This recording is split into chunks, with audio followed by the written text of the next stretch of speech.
Okay, Taylor Morrison, Clove model. May study room pa. Ayun na. Ano yan yung extra para pwede magawing room? Pwede din itong isang kwarto. Oh, lalagyan mo lang yung pinto. Look at the room. Ganda nga siya. Gusto ko siya.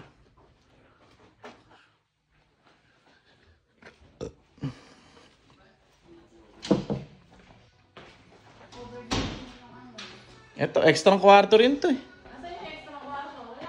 Ito ka ako, pwede rin itong extra kwarto. Yan, ito. Yun din. Ito pala pwede extra kwarto. Pero papagawa. Eh, hindi ba kwarto ito sinabi ko sa'yo na to? Wala, tatlo lang. Tatlo lang.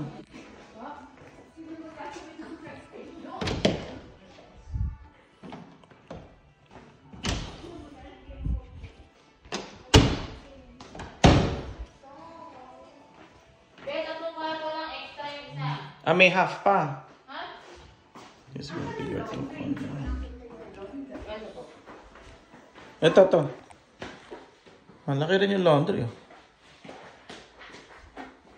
Laundry room. Kung papagawan mo, ipapagawan mo yun ng extra room. Kasi 3 beds lang siya. Kaya nga. Eh, okay lang. Pero yung gusto ko rin malinis na ganito. Tingnan mo to. Pwede nagkakain ka, tapos nunod ka diwi. Isa naman dining mo. Ayoko na yung dalawang dining. Ay, ayoko rin ng ganun. Tas malaki yung malaki yung patio. Ay? Hindi, buksan namin yung kanina. Ano ba?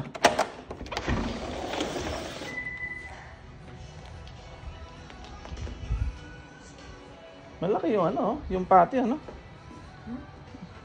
Pero maliit lang yung garden mo. Kaya ayoko rin naman malaking garden. Hindi na ako mag-garden. May kulungan ng aso doon. Anak, may bahay na agad si Dennis, si Kobe. Ayun na, meron na agad. Ay, kaya asan yung ano niya? Ito yan niya. Ito yung standard finishes. Ayan, 4 bed nakalagay, 4 bed, 2.5. Ito, 646. No? Ba't yung may ano? Hindi, pupunta tayo doon. Hindi ka doon. Ganda. Tara, tingnan natin kabila.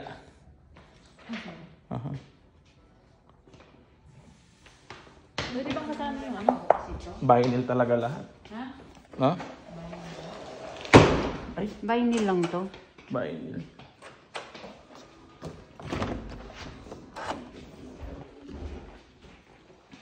Ito mo ba yung pantry kung malaki? Okay lang, marami ng cabinet eh. No? Marami ng cabinet. Silaki lang ng pantry natin. Gas day. Ilang square foot to? Eh, okay lang, gas. 2262. 2262?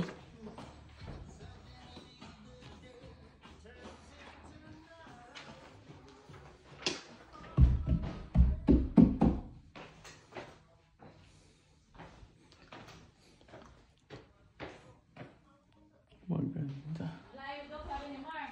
Malayo. Eh, sabi ko kasi malayo nga ka, di ba? Ay, hindi, ibig sabihin, pag hinatid pa lang daw yan. Isa sa dayan.